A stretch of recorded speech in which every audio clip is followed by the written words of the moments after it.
Hello everyone, आज की video हम करने वाले हैं रीजनिंग सेट 5। फ्रेंड्स, सेट 4 तक मैं ऑलरेडी वीडियो अपलोड कर चुकी हूँ। अगर आपने वॉच नहीं किया तो फर्स्ट ऑफ ऑल उन वीडियो लेक्चर को वॉच करना, देन पार्ट 5 को वॉच करना। ये सभी क्वेश्चन वेरी वेरी इंपॉर्टेंट है रीजनिंग से रिलेटेड।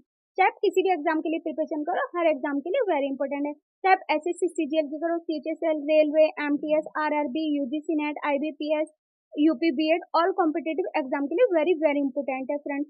ये मैंने प्रीवियस ईयर क्वेश्चन है जो आने वाले एग्जाम में पूछे गए हैं और आने वाले एग्जाम के लिए भी पूछे जा सकते हैं। और इसकी पीडीएफ चाहिए तो टेलीग्राम ज्वाइन कर सकते हैं। इसकी पीडीएफ मैं टेलीग्राम पर अपलोड कर दूंगी, उसका लिंक डिस्क्रिप्शन बॉक्स में दे दूंगी, आप जाकर वॉच कर सकते हैं। तो स्टार्ट करते हैं, let's get start. First question है, नीचे 4 संख्या युग्म दिए गए हैं जिनमें से 3 किसी संदर्भ में एक समान है और उनमें से एक असंगत है। उस असंगत संख्या युग्म का चयन करें। तो फ्रेंड्स, कैसे चयन करेंगे? 4 ऑप्शन दे रखे हैं, उनका चयन कैसे करेंगे? पहले देखते हैं हम 5 4 7। 5 4 7 के कितने का डिफरेंस आ रहा है? तो ज्यादा का डिफरेंस आ रहा है, तो इस तरीके से नहीं निकलेगा। जैसे 5 5 4 7 का डिफरेंस देखेंगे तो कितने का आ रहा है? इसमें दोनों को 258 है ये। तो इसका डिफरेंस इस तरीके से नहीं निकलेगा। तो हम दूसरे तरीके से देखते हैं कैसे सॉल्व कर सकते हैं। तो 5 प्लस 4 प्लस 7 करेंगे तो कितना? 7 एंड 4 कितना होते हैं? 11। 11 और 5 कितने? 16। जब 16 का स्क्वायर करेंगे, स्क्वायर करेंगे तो क्या आएगा? 256 आएगा। तो क्या दे रखा है? 258। तो ये क्या है? असंगत है, मतलब अलग संख्या है। अब आंसर जो इसका ए है, हम नेक्स्ट करके देखते हैं पहले। तो अगर आंसर यही है तो सही है, अगर नहीं है तो हम दूसरा तरीका अपनाएंगे। तो दूसरा देखते हैं करके। अब सेकंड को देखते हैं, 7 प्लस 2 प्लस 3। तो क्या हो जाएगा? 7 5 12 हो जाएगा। तो 12 की जब स्क्वायर करेंगे तो 144। तो ये सही है। अब नेक्स्ट देखते हैं, 8 1 2 को करके 8 प्लस 1 प्लस 2 निकालेंगे तो क्या हो जाएगा? 8 9 10 11। 11 का स्क्वायर करेंगे तो क्या हो जाएगा? 121। तो ये भी सही है। अब नेक्स्ट देखते हैं, नेक्स्ट को भी ऐसे निकालते हैं। अगर ये सही है तरीका तो हम इसी तरीके से, तो हमारा आंसर है वो ए निकल जाएगा। नेक्स्ट देखते हैं, 5 प्लस 4 प्लस 6। तो 6 एंड 4 10 एंड 15। 15 का स्क्वायर करेंगे तो क्या आ जाएगा? 225 आ जाएगा। तो ये भी सही है। तो असंगत हमारी कौन सी संख्या हो जाएगी? ए। 5 4 7 258, मतलब 16 का स्क्वायर करेंगे तो 256 आएगा। तो हमारा क्या निकला इसमें? 258। तो ये गलत है, इसमें जो असंगत पूछा गया तो असंगत कौन सा हो जाएगा? ए। आप इसी तरीके से एग्जाम में सॉल्व कर सकते हैं अगर इस तरीके का क्वेश्चन आए तो। इस तरीके से हम सॉल्व कर लेंगे, मैंने ये सॉल्व करके भी दिखा रखा है। नेक्स्ट देखते हैं, वे विकल्प चुने जिसमें संख्या एक दूसरे से उसी तरह से संबंधित है जैसे नीचे दिए गए सेट की संख्याएं एक दूसरे से संबंधित है। अब इसको देखते हैं करके। अगर हम नॉर्मल वे में करें तो इसमें डिफरेंस करेंगे तो इस तरीके से सॉल्व नहीं कर पाएंगे। हम दूसरा वे देखते हैं कि कैसे सॉल्व कर सकते हैं। अगर ऐसे एग्जाम में क्वेश्चन आए तो आप किस तरीके से सॉल्व कर सकते हैं इस क्वेश्चन को। तो देखते हैं, अगर 12 की स्क्वायर करेंगे तो क्या आ जाएगा? 144, जो कि नहीं दे रखा है। लेकिन अगर 13 की करेंगे हम तो 169 दे रखा है। तो हमें पहला जो वो मिलाना, फिर सेकंड वो मिलाना, तो दोनों तरीके गलत है। जैसे 12 की स्क्वायर करेंगे तो 144 आएगा, जो कि हमें दे रखा है 121। लेकिन 13 का स्क्वायर करेंगे तो 169 आएगा। तो इस तरीके से हम क्वेश्चन को नहीं सॉल्व करेंगे। दूसरा तरीका देखते हैं सॉल्व करने का, किस इस क्वेश्चन को सॉल्व कर सकते हैं। सेकंड देखते हैं। सेकंड देखेंगे, अगर हमने 12 में से 1 माइनस कर दिया तो 11 आ जाएगा। 11 का स्क्वायर करेंगे तो क्या आ जाएगा? 121, जो कि दे रखा है। ऐसे हम इसको करेंगे 121 आएगा। लेकिन जब 12 में 1 प्लस करेंगे तो 13 आ जाएगा। 13 का स्क्वायर करेंगे तो क्या आ जाएगा? 169। तो ये तरीका हमारा सही है। इस तरीके से हम सॉल्व करेंगे। देखते हैं कि इसका आंसर क्या होगा। नेक्स्ट देखते हैं, अब हम जैसे 11 से सॉल्व करेंगे, 11 का स्क्वायर करेंगे तो क्या आ रहा है हमारा? 144, जो कि गलत है। और क्या आना चाहिए? 121। तो ये जो है असंगत संख्या है। तो ये जो ये संख्या है गलत है। सेकंड देखते हैं करके, सेकंड कैसे करेंगे सॉल्व। सेकंड को सॉल्व करते हैं। 14 में से 1 माइनस करें तो 13 आ जाएगा। अगर 13 का स्क्वायर करेंगे तो 169 आ जाएगा, जो कि ये भी जो हमारी संख्या है वो गलत है। अब थर्ड देखते हैं करके। थर्ड को अगर हम 16 में से 1 माइनस करेंगे तो 15 आ जाएगा। और 15 का स्क्वायर करेंगे तो कितना आ जाएगा? 225। तो ये संख्या भी हमें गलत दे रखी है, तो इस तरीके से भी हम सॉल्व नहीं करेंगे। अब नेक्स्ट देखते हैं, तीनों संख्या गलत है। फोर्थ देखते हैं, अगर ये सही हो रही है तो सही है, ना तो दूसरा तरीका देखेंगे। अब फोर्थ को देखते हैं, 17 है, -1 करेंगे तो क्या आ जाएगा? 16। और अगर हम 16 की स्क्वायर करेंगे तो क्या आ जाएगा? 256 आ जाएगा, जो कि सही दे रखा है। ऐसे ही हम इसको देखेंगे करके, जो 17 है, 17 में जब 1 प्लस करेंगे हम, एक बार प्लस करना है और एक बार 1 माइनस करना है, तो 18 आ जाएगा। 18 का जब स्क्वायर करेंगे तो हमारा क्या आ जाएगा 224, जो कि सही है। तो हमारा क्या हुआ, इस तरीके से हम सॉल्व कर सकते हैं। पहले 12 में से 1 माइनस करेंगे तो 11, 11 का जब स्क्वायर करेंगे तो 121 आ जाएगा। जब 12 में को 1 प्लस करेंगे तो 169 आ जाएगा। तो इस तरीके से हम सॉल्व कर सकते हैं। तो ये तीनों संख्या गलत है एंड आंसर क्या हो जाएगा इसका डी। हमारा आंसर डी सही है। अगर इस तरीके से क्वेश्चन एग्जाम में है तो आप ऐसे सॉल्व कर सकते हैं। अगर इस तरीके से नहीं तो दूसरा तरीका से देखते। तो ये हमने सॉल्व करके दिखा रखा है। इस तरीके से आप सॉल्व कर सकते हैं क्वेश्चन को कि कैसे सॉल्व करना है। नेक्स्ट क्वेश्चन है, दिए गए विकल्पों में से वे वर्ण समूह चुने जो निम्नलिखित श्रृंखला में परसेंट चिन्हे हैं। परसेंट चिन्ह के स्थान पर आएगा। इसके परसेंट चिन्ह के स्थान पर क्या आएगा, सब सॉल्व करके देखते हैं। अब देखते हैं इनमें कितने कितने का डिफरेंस आ रहा है। फिर नहीं डिफरेंस नहीं आ रहा तो फिर इसमें कितनी की संख्या प्लस हो रही है, कितना संख्या माइनस हो रही है, वैसे करके सॉल्व करते। पहला तरीका देखते हैं कि कैसे सॉल्व कर सकते हैं। एम के बाद क्या आ रहा है एन, एन के बाद क्या आ रहा है ओ, और ओ के बाद पी, तो नेक्स्ट क्या आएगा क्यू। नेक्स्ट देखते हैं सी, सी हमें कॉमन दे रखा है तो हम सी ले लेंगे। और नेक्स्ट देखते हैं एन, एन के बाद क्या आ रहा है ओ, ओ के बाद पी, पी के बाद क्यू, तो क्यू के बाद क्या आएगा आर। यही तरीका हमें सही लगा, तो इस तरीके से हम सॉल्व कर सकते हैं। पहले देखते हैं आंसर में ये है या नहीं।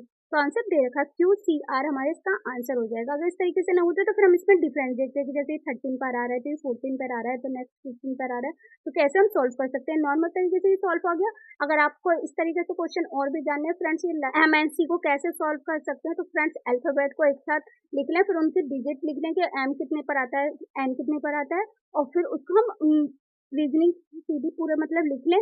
फिर इस पर 1 2 3 4 5 26 तक लिख लें, फिर इसको काउंट करेंगे कितने पर क्या आ रहा है। तो इस तरीके से हम सॉल्व कर सकते हैं। लेकिन नॉर्मल तरीके से ही सॉल्व हो गया तो हम इस तरीके से सॉल्व कर देंगे क्वेश्चन को।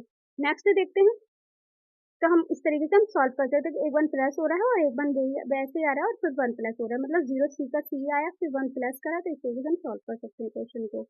नेक्स्ट क्वेश्चन है, क्वेश्चन नंबर 11 है, B A B C E C and D I D, तो इसके आगे क्या होगा। तो फ्रेंड्स आपको इस क्वेश्चन को सॉल्व करना है तो कैसे सॉल्व कर सकते हैं। सबसे पहले आपको क्या करना है, एग्जाम टाइम में आपको एग्जाम में जब जाना है तो सबसे पहले इसकी अल्फाबेट लिख लेने हैं, A B C D E F G, मतलब ए टू जेड लिख लेना है। फिर उनकी डिजिट क्या है, जैसे ए की क्या है 1 है और जेड की क्या है 26 टोटल हमें लिख लेनी है।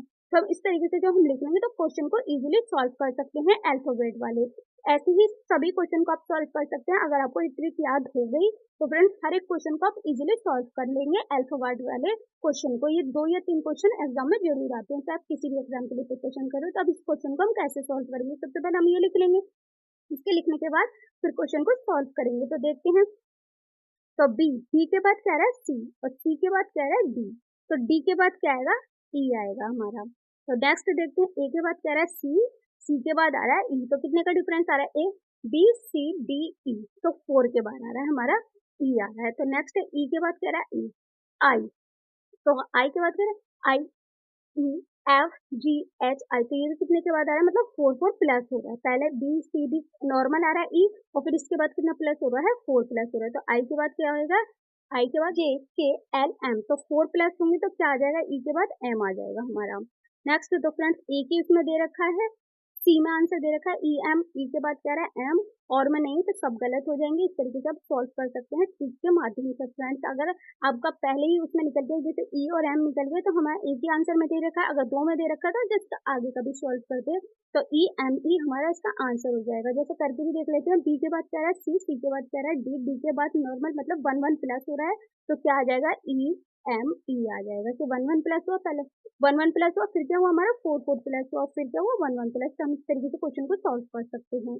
नेक्स्ट क्वेश्चन देखते हैं, तो हम क्वेश्चन को इस तरीके से सॉल्व करेंगे। कैसे सॉल्व करेंगे, तो हमारा आ जाएगा ई एम ई आंसर हो जाएगा। तो इसमें 1 प्लस करा फिर 4 प्लस करा तो आंसर निकल जाएगा। नेक्स्ट क्वेश्चन देखते हैं, निम्न आकृति में व्रतों की संख्या ज्ञात कीजिए। अब निम्न आकृति में व्रतों की संख्या ज्ञात करनी है। व्रत क्या होता है, जो हमारे लिए व्रत है, तो अब इसका आंसर क्या हो जाएगा 19। अब तो सॉल्व करते हैं कैसे, 19 होगा इसका आंसर। टोटल करेंगे 1 2 3 4 5 6 7, तो इसमें और 7 हमको हम सबको टोटल करेंगे तो टोटल क्या निकल जाएगा हमारा 19। इन सभी व्रतों को हमें प्लस करने हैं, तो 19 है टोटल, तो इसका आंसर हो जाएगा 8। सभी व्रतों को आप सॉल्व करके देखेंगे तो इसका आंसर हो जाएगा 19। नेक्स्ट क्वेश्चन है, निम्नलिखित पर्सन आकृति का एक्स वाई रेखा प्रतिबिंब बताइए। फ्रेंड्स, इस तरीके के क्वेश्चन जरूर आते हैं एग्जाम में। अगर एक प्रतिबिंब दे देंगे फिर आपको जब राइट साइड देखेंगे तो उसका आंसर क्या निकलेगा, इस तरीके से हम क्वेश्चन को सॉल्व करते हैं। आप देखते हैं अगर हम z को अपोजिट करेंगे, राइट हैंड करेंगे तो कैसे निकलेगा। तो z को देखेंगे इसमें तो z सीधे ही आ रहा है, और n को देखेंगे तो n अपोजिट आ रहा है, तो ये क्या है हमारा गलत है। सेकंड देखते हैं, सेट n का n आ रहा है और z का कह रहा है अपोजिट हो रहा है, तो ये भी गलत है, और z सेम टू सेम ही है, तो ये भी आकृति गलत है। थर्ड देखते हैं आकृति, n का जो है n का अपोजिट हो रहा है जो कि गलत है। इसमें z भी सेम ही है, तो इसका हम दूसरा देखते हैं। a b c तीनों गलत है। अब d देखते हैं, देखो z को हम राइट हैंड करेंगे तो कैसे निकलेगा, z ऐसे निकलेगा, और n को जब हम अपोजिट करेंगे तो ऐसे करके हो जाएगा n, और n को देखेंगे तो ये, और ये क्या हमारा अपोजिट ही रहेगा n, तो हमारा आंसर क्या हो जाएगा d। ये सही है। अगर हम राइट हैंड करेंगे आकृति को तो क्या आंसर निकल जाएगा हमारा d, तो z को अपोजिट हो जाएगा, n का भी अपोजिट हो जाएगा, तो इसका आंसर हो जाएगा d। इस तरीके से एग्जाम में क्वेश्चन आए फ्रेंड्स तो आप इजीली इस क्वेश्चन को भी सॉल्व कर सकते हैं। नेक्स्ट क्वेश्चन देखते हैं। नेक्स्ट क्वेश्चन है, यदि सितंबर का माप 54 है, जनवरी का मान 42 है और दिसंबर का मान 48 है, तो अगस्त का मान क्या होगा। फ्रेंड्स, देखते हैं इस क्वेश्चन को करके। अगर हम इसमें डिफरेंस देखेंगे,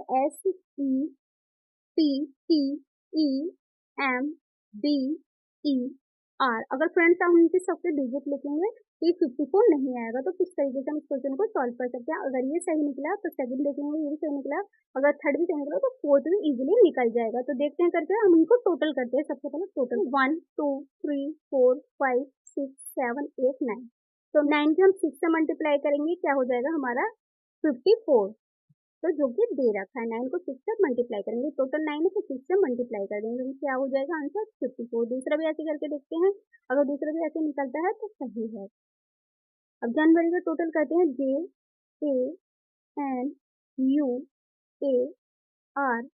टोटल देखते हैं 1 2 3 4 5 6 7, तो 7 को भी 6 से मल्टीप्लाई करेंगे 6, तो 9 को भी 6 से मल्टीप्लाई करा है 6 से, अब 7 को भी मल्टीप्लाई करके देखते हैं 6 से, तो क्या हो रहा है 7 6 कितने होते हैं 42, तो ये भी सही दे रखा है। अब नेक्स्ट देखते हैं करके, नेक्स्ट भी सही है तो हमारा अगस्त का भी आंसर निकल ही जाएगा। अगर नहीं निकलेगा तो हम दूसरे तरीके से देखेंगे, डिजिट वाइज देखेंगे। अब देखते हैं दिसंबर को, DECEMBER,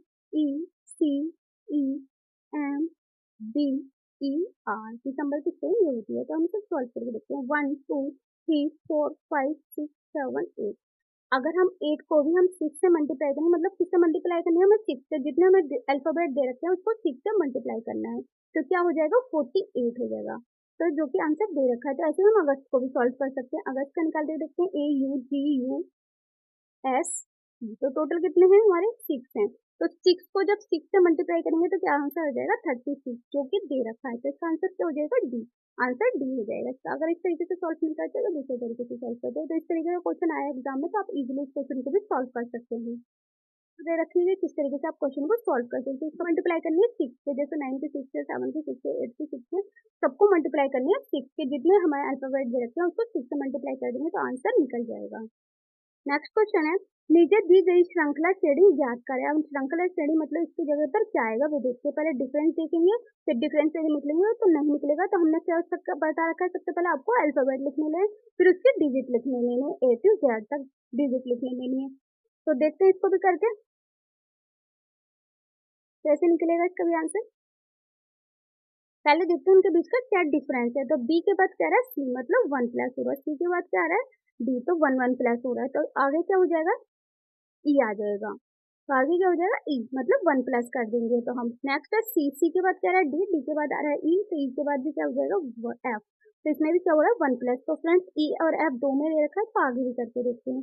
E के बाद क्या आ रहा है G, G के बाद आ रहा है H, H के बाद क्या हो जाएगा हमारा I, तो क्या देख रहे हैं सभी में क्या प्लस हो रहा है 1 1 प्लस हो रहा है, तो इजीली हम इस क्वेश्चन को सॉल्व कर सकते हैं। तो इसका आंसर हो जाएगा A, EFI इसका आंसर हो जाएगा। तो इसमें G दे रखा था तो G को नहीं करेंगे क्योंकि इसमें 1 प्लस नहीं हो रहा है, तो 1 प्लस किसमें हो रहा है I में, तो E के बाद क्या रहा है G, G के बाद H, H के बाद क्या आ जाएगा I। तो फ्रेंड्स 1 1 प्लस हो रहा है इसमें, अगर नहीं 1 1 प्लस हो तो 2 2 प्लस करके देखते हैं या इसमें डिफरेंस देखते हैं कितने का डिफरेंस है, तो इजिली इस क्वेश्चन को भी सॉल्व कर सकते हैं। तो इसका आंसर हो जाएगा A। नेक्स्ट क्वेश्चन देखते हैं। नेक्स्ट क्वेश्चन है E*2 तो क्या आ रहा है हमारा 20। सबका डिफरेंस देखते हैं कि किस तरीके से हम क्वेश्चन को सॉल्व कर सकते हैं। तो ई 3 प्लस 2 करेंगे तो हमारा हो जाएगा 5। तो 5 का जब स्क्वायर कर देंगे 25 आ जाएगा, जो कि 25 दे रखा है। ऐसे नेक्स्ट देखते हैं करके 8 में 7 प्लस करेंगे तो कितना हो जाएगा 15 और 15 का जब स्क्वायर करेंगे तो क्या आंसर निकल जाएगा 225 निकल जाएगा, जो कि सही है। अब नेक्स्ट भी करके देखते हैं, अगर ऐसे निकला तो सही है हमारा आंसर। नेक्स्ट क्वेश्चन को भी सॉल्व कर देते हैं। 7 प्लस में 2 करेंगे तो क्या हो जाएगा 9 और जब 9 की स्क्वायर करेंगे तो 81 आ जाएगा, जो कि हमें आंसर दे रखा है। तो इसका आंसर क्या हो जाएगा 81। तो हमारा फर्स्ट तरीके से क्वेश्चन जो है वो सॉल्व हो गया इजीली। जब 3 प्लस में जब इस तरीके से क्वेश्चन आए जैसे स्टार दे रखा हो, पहले उन्हें प्रेस करके देखें फिर उसको स्क्वायर करें। अगर स्क्वायर करके भी नहीं लिखने तो आप क्यूब करके देख सकते हैं। अगर क्यूब करके निकले तो डिफरेंस देख सकते हैं कि कितने का डिफरेंस आ रहा है। तो इस तरीके से हम क्वेश्चन को सॉल्व कर सकते हैं। रीजनिंग वेरी वेरी इंपॉर्टेंट होती है फ्रेंड्स। अगर यूपी बीएड की तैयारी कर रहे हो तो 50 मार्क्स की जो है रीजनिंग आती है। यूजीसी नेट की कर रहे हो तो जब भी वेरी इंपॉर्टेंट, और एसएससी सीजीएल की कर रहे हो तो उसमें 25 मार्क्स की रीजनिंग आती है। तो सभी क्वेश्चन वेरी वेरी इंपॉर्टेंट है, किसी भी एग्जाम में क्वेश्चन पूछे जा सकते हैं। आप इजीली इन क्वेश्चन को सॉल्व कर सकते हैं। और फ्रेंड वीडियो पसंद आ रही है तो लाइक शेयर जरूर करें, अपने फ्रेंड्स के साथ भी शेयर करें। मैंने एक तरीका भी दे रखा है कि किस तरीके से आप क्वेश्चन को सॉल्व कर सकते हैं। हर एक क्वेश्चन का मैंने दिखा भी रखा है कि कैसे आप क्वेश्चन को सॉल्व कर सकते हैं। नेक्स्ट क्वेश्चन देखते हैं। राजीव दक्षिण दिशा की ओर चल रहा है, वे 2 बार दाईं ओर मुड़ता है और फिर दाईं ओर मुड़ता है, और उसके सम्मुख कौन सी दिशा होगी। मतलब 2 बार दाईं ओर मुड़ा फिर से दाईं ओर मुड़ता है, तो उसकी सम्मुख दिशा क्या होगी। तो हम पहले क्या करेंगे, इस तरीके से लिख लेंगे। तो उत्तर, दक्षिण, पूर्व, पश्चिम, इस तरीके से हम कौन बनाते हैं। तो ऐसे बनाते हैं कि पहले दाईं ओर मुड़ा तो वो किस दिशा में मुड़ेगा। तो इसका आंसर क्या हो जाएगा पूर्व। तो पहले किससे दाईं ओर मुड़ रहा है तो 2 बार क्या होगा पूर्व की तरफ मुड़ता है। तो इसका आंसर हो जाएगा सी। पहले आपको इस तरीके से डायग्राम बना लेना है। डायग्राम बनाने से ये होता है आप कोई से भी क्वेश्चन को इजीली सॉल्व कर सकते हैं। अगर अल्फाबेट वाला क्वेश्चन आ रहा है तो आप ए टू जेड अल्फाबेट लिखना, फिर उसके डिजिट लिखना, उस क्वेश्चन को इजीली सॉल्व कर सकते हैं। अगर इस तरीके से क्वेश्चन आए तो पहले डायग्राम बनाने तो आप इजीली इस क्वेश्चन को भी सॉल्व कर सकते हैं। तो इसका आंसर हो जाएगा सी, पूर्व। नेक्स्ट क्वेश्चन है, यदि ENCRYPT को किसी कोड में VMXIBKG लिखा जाता है तो ARC को उसी कोड में क्या लिखा जाएगा। तो फ्रेंड्स इसको भी क्या करना है, मैंने अभी बताया था आपको क्या लिखना नहीं है, अल्फाबेट लिखना नहीं है। तो अल्फाबेट लिखने के बाद उसके डिजिट लेने हैं तो इजीली क्वेश्चन को सॉल्व कर सकते हैं। तो मैं बता रही हूँ फ्रेंड्स, वीडियो लंबी हो जाएगी इसलिए तरीका बता देती हूँ कैसे इस क्वेश्चन को सॉल्व कर सकते हैं। जैसे पहले इसका देखते हैं डिफरेंस। सबसे पहले क्या देखेंगे इनका डिफरेंस, ENCRYP एंड टी लिख लेंगे, फिर लिख लेंगे नीचे से VMXIBKG। तो फ्रेंड्स ई के बाद ई का अपोजिट क्या होता है, वी होता है। एन का अपोजिट क्या होता है, एन होता है। सी का अपोजिट क्या होता है, एक्स। और आर का अपोजिट होता है आई। वाई का अपोजिट होता है जी। और P का अपोजिट होता है K और T का अपोजिट होता है G। तो ये क्या हो रहा है, हमारा अपोजिट हो रहा है, मतलब इससे एक आगे का हो रहा है, 1 1 प्लस हो रहा है। तो हम देखेंगे A to Z अगर हमने लिखनी तो A का अपोजिट क्या होता है, Z होता है। अगर B का निकालेंगे तो F होता है। C का अगर देखेंगे हम, जैसे मैं लिख के दिखा देती हूँ कैसे आप लिख सकते हैं, A B C D E F G H I J K L M, और इसके नीचे से स्टार्ट कर देनी है एन एन ओ पी। इस तरीके से आपको लिख लेनी है। तो एम का अपोजिट क्या हो रहा है, एन हो रहा है। तो और टी का अपोजिट क्या हो रहा है, जी। आर का अपोजिट क्या हो रहा है, एड। तो इस तरीके से हम क्वेश्चन को सॉल्व कर सकते हैं। अब ए आर सी का निकालना है, हम कैसे सॉल्व करेंगे, मतलब अपोजिट हो रहा है उसका। ए का अपोजिट जेड है, बी का अपोजिट एक्स है, तो सी का अपोजिट क्या हो जाएगा, वाई अपोजिट। तो ए आर सी का निकालेंगे, ए आर सी। तो ए का अपोजिट क्या हो जाएगा, जेड। और आर का अपोजिट क्या हो जाएगा हमारा, आई। और सी का अपोजिट हो जाएगा एक्स। तो क्या आंसर हो जाएगा हमारा इसका बी, ZIX। मतलब उसका एक का अपोजिट निकला है, तो मतलब उसके ई का क्या निकलेगा, बी का क्या निकलेगा, वो अपोजिट देखना है। पहले हमें अल्फाबेट लिखनी है, फिर उसके डिजिट लिखनी है। फ्रेंड्स मैं इसको बार बार इसलिए बता रही हूँ कि आप एग्जाम टाइम में इसे इजीली क्वेश्चन को सॉल्व कर सकते हैं। कि इसका पहले डिफरेंस देखना है, डिफरेंस भी ना निकला तो फिर इसका अपोजिट देखना है, अपोजिट बनने के लिए इतनी संख्या कौन से पे दे रखी है वैसे निकाल सकते हैं। तो इसका आंसर हो जाएगा बी, ZIX। नेक्स्ट क्वेश्चन अंकला, श्रेणी में से असंगत ज्ञात करें। फ्रेंड्स अभी हमने क्वेश्चन करा था कि असंगत निकालनी है तो कैसे निकाल सकते हैं। पहले इसका डिफरेंस देखना है। तो 30 और 27 में डिफरेंस देखेंगे तो कितने का आएगा डिफरेंस, 3 का डिफरेंस। तो इसका आगे देखें अगर हम डिफरेंस 27 का डिफरेंस देखें 36 में तो 9 का आ रहा है। अगर 36 में 45 का देखें तो इसमें भी 9 का आ रहा है, और 45 में 72 का डिफरेंस देखें तो इसमें भी 9 का आ रहा है डिफरेंस। तो इन सभी में कितने का डिफरेंस आ रहा है? 9 का डिफरेंस आ रहा है, लेकिन 30 में कितने का डिफरेंस आ रहा है? 3 का। तो असंगत संख्या क्या हो गई हमारे? 30। तो इस तरीके से आप क्वेश्चन को सॉल्व कर सकते हैं। अगर इसमें कहा हमारे सेम डिफरेंस आता है तो हम दूसरे तरीका देखते हैं कि कैसे इस क्वेश्चन को सॉल्व कर सकते हैं। तो इसका नॉर्मली तरीका था, तो इसे सॉल्व कर दिया तो हमने 3 का डिफरेंस आया, और नेक्स्ट आगे में क्या है? 9 का डिफरेंस। तो अगला क्या हो गया हमारा? 30 असंगत संख्या है। नेक्स्ट क्वेश्चन देखते हैं। नेक्स्ट क्वेश्चन है, नीचे दिए गए विकल्प में से संबंधित शब्द को चुनिए। अब संबंधित शब्द को मतलब जो सेम है, पैमाना कैसे नापा जाता है? लंबाई। पैमाने से मापी जाती है लंबाई, तो मापा जाएगा। जब अगर पैमाने से नापा जाए लंबाई, तो सिस्मोग्राफ से मापा जाएगा भूकंप। तापमान तो माप नहीं सकते, ना रुधिर दाब और ना ही आर्द्रता नाप सकते, तो सिस्मोग्राफ से नापेंगे हम भूकंप। तो इसका आंसर हो जाएगा बी। अगर इस तरीके से क्वेश्चन आप तो इजीली सॉल्व कर सकते हैं। इसका अपोजिट देखें कि पैमाने को अगर हम लंबाई से नापेंगे तो सिस्मोग्राफ को हम किस चीज से नापेंगे? तो क्या नापेंगे? भूकंप को नापेंगे सिस्मोग्राफ से। इनको भी इजीली सॉल्व कर सकते हैं। नेक्स्ट क्वेश्चन देखते हैं, निम्नलिखित प्रश्न में लुप्त संख्या ज्ञात कीजिए। अब इसकी लुप्त संख्या ज्ञात करनी है तो कैसे ज्ञात कर सकते हैं? पहले हम सबका देखेंगे इसमें डिफरेंस कितने कितने का है, तो क्या अगर प्लस हो रहा है तो प्लस देखेंगे इन सब में, और इसका क्या आंसर आ जाएगा वो निकालेंगे। क्वेश्चन मार्क की जगह जो आंसर है हम इस क्वेश्चन को निकालेंगे। पहले क्या देखेंगे? इसमें प्लस करके देखेंगे, अगर प्लस भी नहीं होगा तो इसमें हम मल्टीप्लाई करके देखेंगे, मल्टीप्लाई करके भी नहीं होगा तो डिवाइड करके निकालेंगे। किसी न किसी तरीके से क्वेश्चन सॉल्व हो ही रहा होगा, तो हम क्वेश्चन को पहले हम प्लस करके देखते हैं कि कैसे फर्स्ट वे में अगर क्वेश्चन सॉल्व हो गया तो सही है, नहीं तो हम सेकंड तरीका देखते हैं इसका मल्टीप्लाई करके या स्क्वायर करके देखेंगे निकालने का। हर तरीके से हर क्वेश्चन को आप इजीली सॉल्व कर सकते हैं, मल्टीप्लाई करके देख सकते हैं, स्क्वायर या क्यूब या प्लस करके देख सकते हैं। तो आप इजीली कोई भी क्वेश्चन को सॉल्व कर सकते हैं। तो देखते हैं इस तरीके से कैसे सॉल्व कर सकते हैं इस क्वेश्चन को। पहले क्या देखेंगे हम? प्लस करते हैं, सभी डिजिट को प्लस करके देखते हैं। तो 9 प्लस 6 प्लस 4, तो टोटल क्या हो गया? 9 एंड 6 कितना हो गया हमारा? 9 10 15, 15 और 4 कितना हो जाएगा? 19। तो 19 की मल्टीप्लाई करके देखते हैं 2 से, तो 19 के 2 से मल्टीप्लाई करेंगे तो 38 आ जाएगा, जो कि 2 है। आप सेकंड भी देखते हैं, अगर सेकंड भी ऐसे सॉल्व हो गया तो थर्ड भी ऐसे सॉल्व हो जाएगा। सेकंड भी देखते हैं, 8 9 प्लस 11, तो टोटल कितना हो गया? 9 एंड प्लस 20 में को 8 प्लस करेंगे तो 28 हो जाएगा। तो इसमें भी हम 2 से मल्टीप्लाई करेंगे, जब हम 2 से मल्टीप्लाई करेंगे तो क्या हो जाएगा? 56। तो ये जो तरीका है फर्स्ट तरीका हमारा सही है। थर्ड को देखते हैं इसे सॉल्व करके, थर्ड को कैसे सॉल्व कर सकते हैं? 12 प्लस 13 एंड प्लस 11। अभी हम प्लस करते हैं, 12 एंड 13 कितने हो गए? 24 25 एंड 11 कितने हो गए? 25 26 36 हो जाएंगे। 36 की जब मल्टीप्लाई करेंगे 2 से, 2 6 से कितने होते हैं? 12, तो 1 2 3 जा 6 एंड 7 72। तो जो कि आंसर दे रखा है हमारा 72, तो इसका आंसर हो जाएगा 72। तो हमने फर्स्ट तरीका देखा फ्रेंड्स प्लस करके, तो इजीली इस क्वेश्चन को सॉल्व किया। अगर प्लस नहीं होता तो स्क्वायर करके देखते हैं, अगर स्क्वायर भी नहीं होता तो क्यूब, क्यूब नहीं होता तो मल्टीप्लाई करके देखते हैं। तो इजीली इस क्वेश्चन को भी सॉल्व कर सकते हैं अगर इस तरीके का डायग्राम आपको एग्जाम में आए। नेक्स्ट, तो फ्रेंड्स की तरीका भी बता रखा है कि वैसे आप क्वेश्चन को सॉल्व कर सकते हैं। सबसे पहले प्लस करके देखें, फिर मल्टीप्लाई करके देखें, तो कितने से मल्टीप्लाई होगा फिर ये भी देखना है आपको।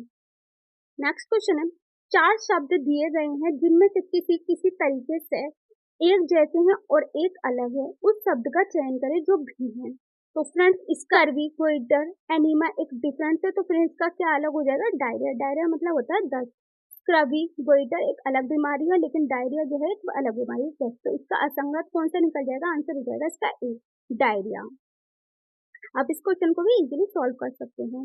नेक्स्ट क्वेश्चन है, एक ही पासे की दो अलग अलग स्थितियां दर्शाई गई हैं जिनके फलकों पर अक्षर एफ जी एच आई जे और के अंकित किए गए हैं। वे अक्षर चुने जो अक्षर एफ वाले फलक के विपरीत फलक पर गए पर आएगा। तो फ्रेंड्स विपरीत, अब इस क्वेश्चन को सॉल्व करेंगे तो कैसे सॉल्व कर सकते हैं? पहले विपरीत निकालने होते हैं, फिर इसका डिफरेंस निकालना होता है। तो आप कैसे निकालेंगे?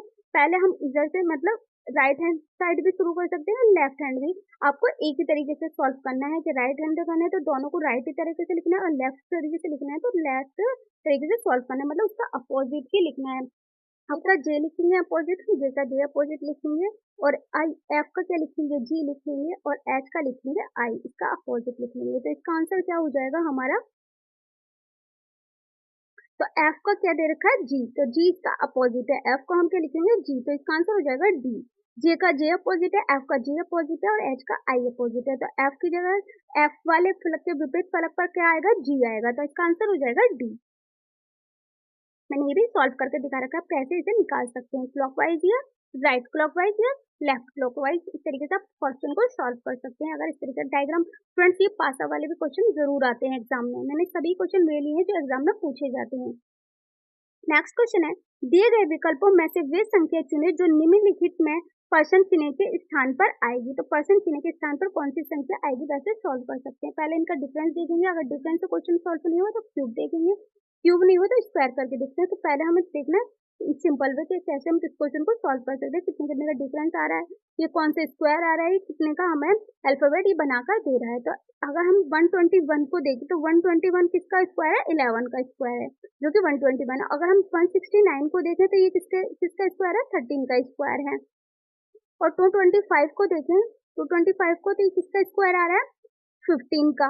और 289 को देखें तो इस पर 17 का स्क्वायर आ रहा है। तो 228, तो कितने कितने का डिफरेंस आ रहा है, 2 का इसमें डिफरेंस आ रहा है। तो नेक्स्ट कितने का डिफरेंस होगा, 9। अगर हम 19 का स्क्वायर करेंगे, 19 का स्क्वायर करेंगे तो 361 आ जाएगा, जो कि आंसर हमें दे रखा है। तो इसका आंसर हो जाएगा डी। तो हमने सभी का क्या देखा, इसको स्क्वायर देखा, 11 का है, इनका 15 का, 17 का। तो नेक्स्ट क्या होगा, 19 का, मतलब 2 प्लस हो रहे हैं, 2 प्लस करके आ निकाल सकते हैं। अगर इस तरीके से नहीं तो क्यूब देखते हैं, अगर क्यूब नहीं होता तो इसमें डिफरेंस देखते हैं, कितने का डिफरेंस है। इस क्वेश्चन को इजिली सॉल्व कर सकते हैं, इस तरीके से आप क्वेश्चन को सॉल्व कर सकते हैं।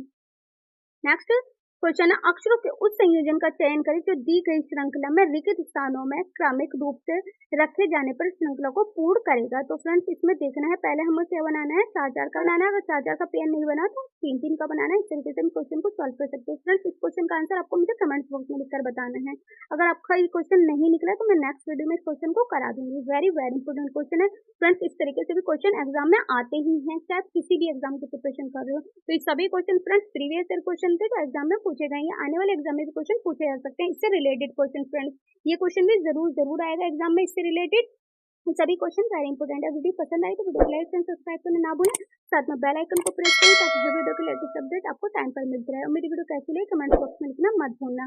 और आपको नेक्स्ट कौन से टॉपिक पर वीडियो है मुझे कमेंट बॉक्स में लिखकर बता सकते हैं, और इसका मैं पार्ट 6 नेक्स्ट वीडियो में करा दूंगी। फ्रेंड्स हम एक एक पार्ट में हम 15 या 16 क्वेश्चन कवर करेंगे। अगर आपने इतने क्वेश्चन कर लिए तो आप lots of question easily solve कर सकते हैं और रीजनिंग में 50/50 नंबर ला सकते हैं।